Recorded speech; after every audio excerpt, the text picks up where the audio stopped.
공무원 이시 피살 사건에 대해서요, 다 분노하고 막 이빨을 갈다가 또 시간이 좀 지나가니까 그냥 다들 또 적응해 갑니다.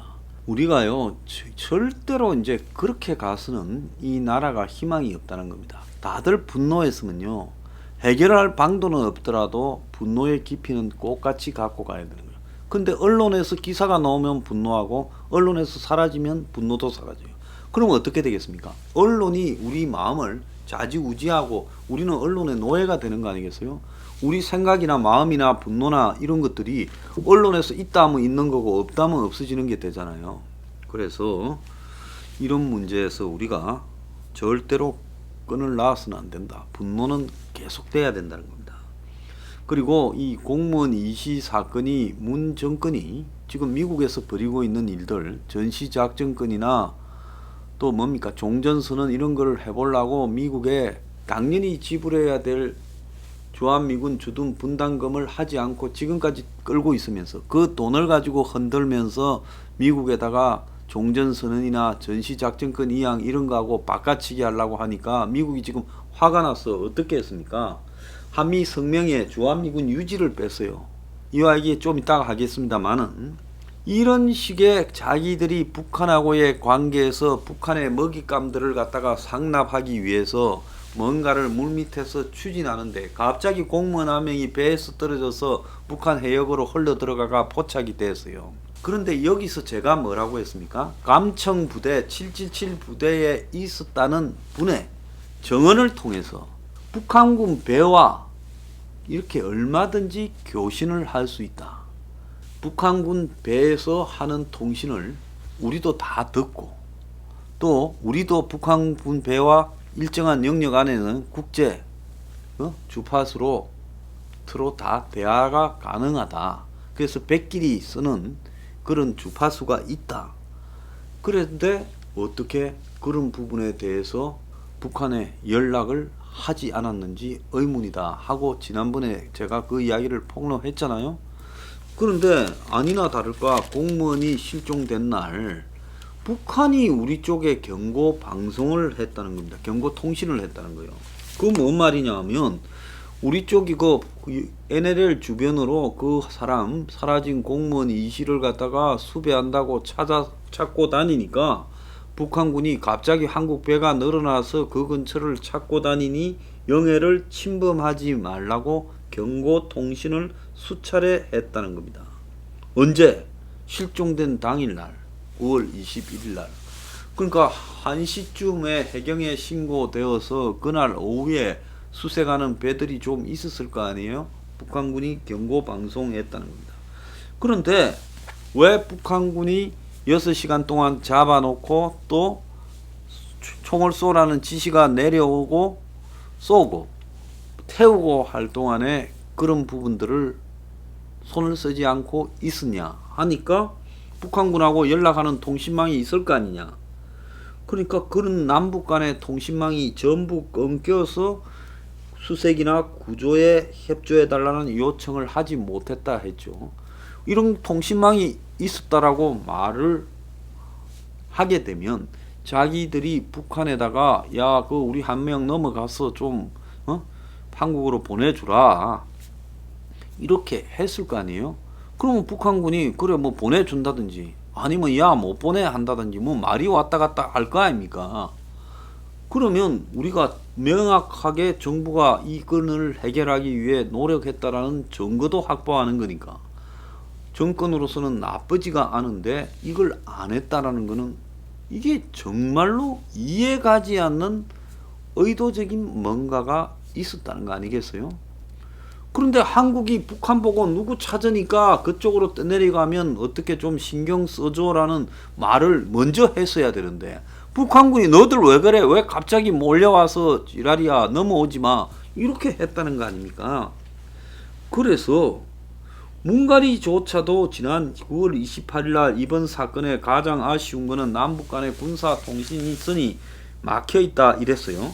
그래서 실종 직후에도 북한과 통신이 가능했고 그래서 이를 구출할 21일 날 북한군의 우리가 떠내려가는 사람이 있을 거다 보내주라고 미리 이야기를 해놨으면 저렇게 쏴서 태워서 죽었겠느냐, 이런 부분이 충분히 있을 수 있어요. 그래서 국제 상선 통신망이라는 게 있고 그걸 통해서 얼마든지 서로 대화를 할 수 있었다는 겁니다. 그래서 21일 날 실종 공무원을 수색하기 위해 NLL 접근했을 때 북한이 국제 상선 통신망으로 경고 방송을 했냐니까 했다잖아요. 그리고 21일, 22일에도 했냐고 하니까 그렇다라고 하지 않습니까? 그래서 북한이 국제 상선 통신망으로 일방적인 통신을 했고 우리가 대응을 했다는 거예요. 그래서 이 상선 통신망이라는 거는 거기에 일정한 거리 안에 있는 사람은 다 듣는 주파수지요. 그러면 통신을 접하고 우리 실종자 찾고 있다, 그래서 떠내려간 거 없냐, 넘어가지는 않겠다, 이런 말을 안 했냐 하니까 그러지 않았다는 거예요. 그래서 우리 군이 공무원의 떠내려갔다라는 말도 북한에 안 했고 구조나 인계 요청까지도 안 했고 그냥 정상적으로 임무를 수행하고 있다, 걱정 마, 이런 말만 했다라는 겁니다. 그래서 북한도 자기 사람들이 우리 쪽으로 떠내려오면 이 국제 상선 통신망으로 좀 보내주라 하는데 우리는 이런 말을 일체 안 했다는 거예요. 어떻게 북한이 먼저 지금 수색하는 걸 보고 넘어오지 말라고 이야기할 수 있냐, 이해가 가지 않는 그 부분이죠. 이 부분과 관련해서 수시로 북한이 이런 경고 방송을 하고 남측 또한 수시로 이런 방송을 하고 있는 부분에서 당연히 공무원 이시가 지금 이렇게 되면 우리가 이 사람을 북한군에다가 미리 이야기를 해놨다. 그러면 북한도 그런 줄 알고 한 명 떠내려오면 이 사람이 너가 찾던 사람 맞냐, 이렇게 되었을 가능성이 크잖아요. 그런데 지침이 뚝 떼고 있다가 22일 오후에 북한군이 감청으로 공무원을 발견했다는 걸 확인하고 전혀 그냥 이렇게 방치하고 있다가 이런 일까지 벌어진 겁니다. 그런데 왜 구조 요청을 안 했냐니 첩보를 가지고 구조 요청을 하기에는 리스크가 있었다. 그래서 첩보 자산이 노출된다고 헛소리를 하고 자빠졌는데요.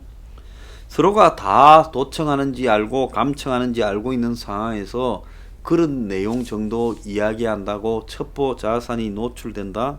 말도 되지 않는 이야기라고 보고 있습니다. 그래서 이 정권이 입만 열면 지금 거짓말을 하고 있는데요. 유엔은 북한이 피살 공무원이 유족에게 배상을 해야 된다. 그래서 유엔의 인권 최고 대표 사무소에서 이야기를 하고 다음 주에 공무원 피살 사건이 유엔 총회에 보고되어서 자 유엔의 이 킨타나 인권 보고관이 북한 인권 보고관이 이 보고서 내용을 지금 유엔 총회에 공개한다는 겁니다.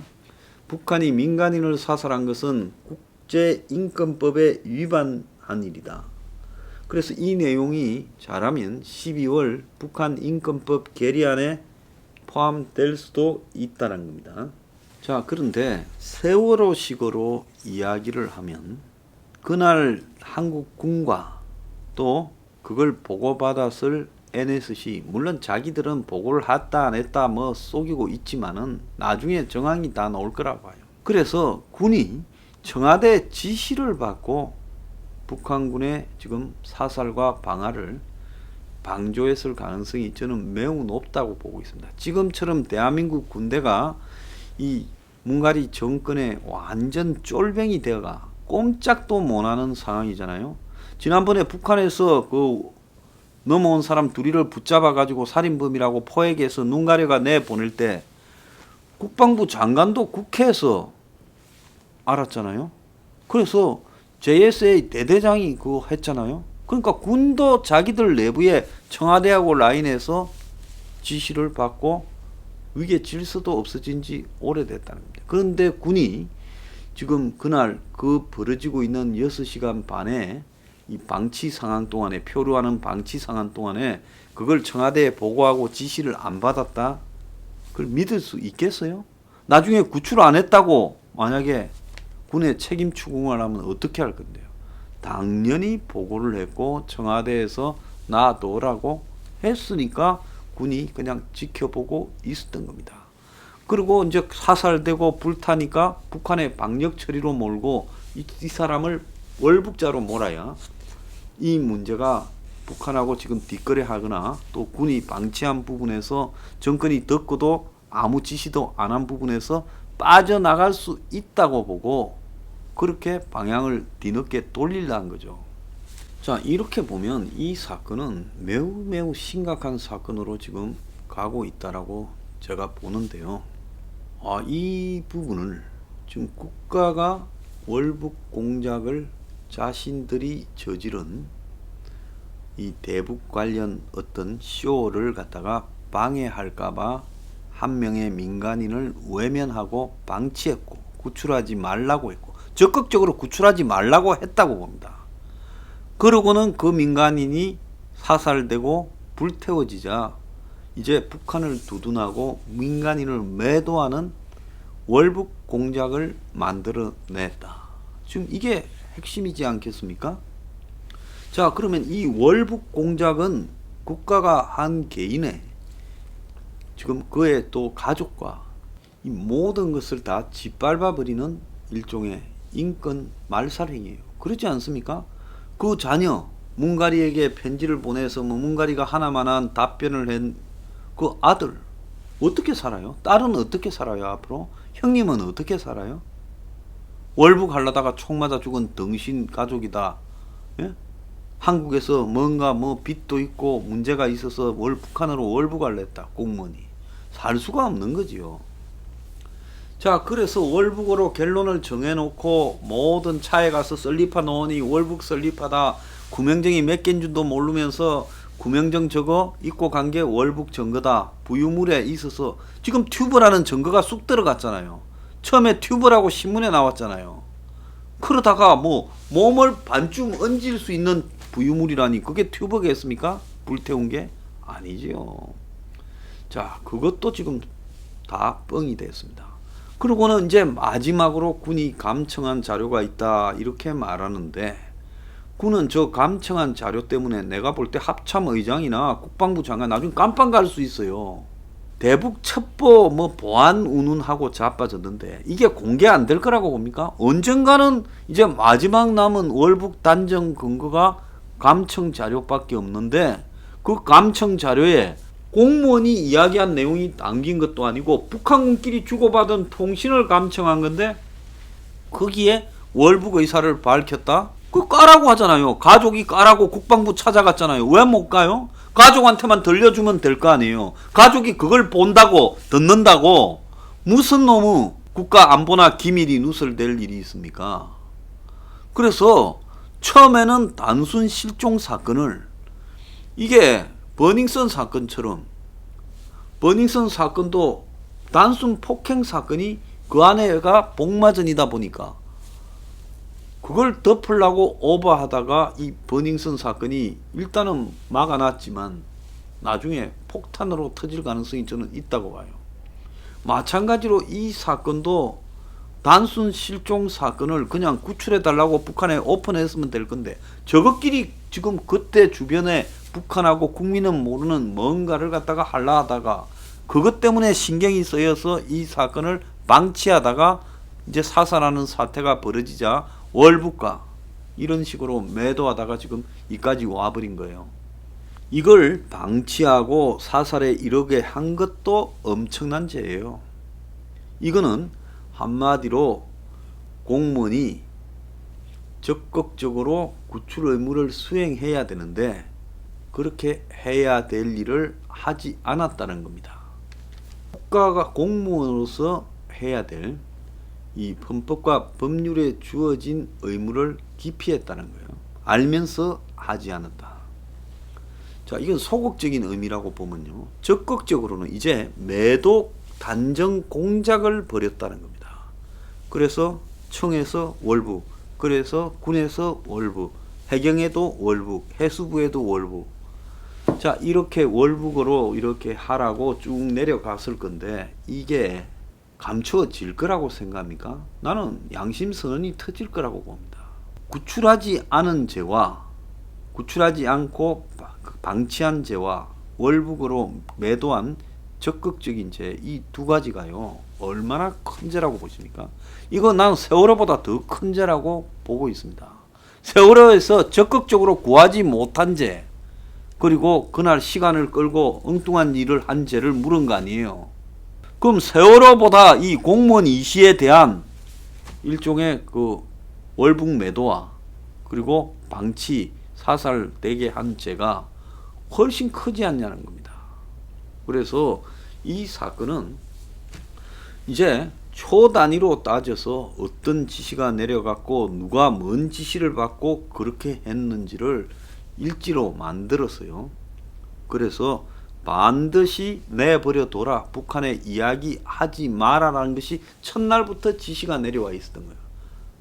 실종된 첫날부터요. 왜 그랬을까요? 왜 찾는다고 이야기를 하지 않고 북한에다가는 말을 하지 않고 쉬쉬했을까요? 행여나 떨어진 공무원이 북한을 자극할까봐, 그래서 곧 있을 대통령의 유엔 화상 연설에 방해가 될까봐 북한에 일체 건드리지 말고 내버려둬라. 그거 아니었겠어요? 이건 엄청난 국가적 범죄다. 세월호 천배 만배의 범죄라고 봅니다.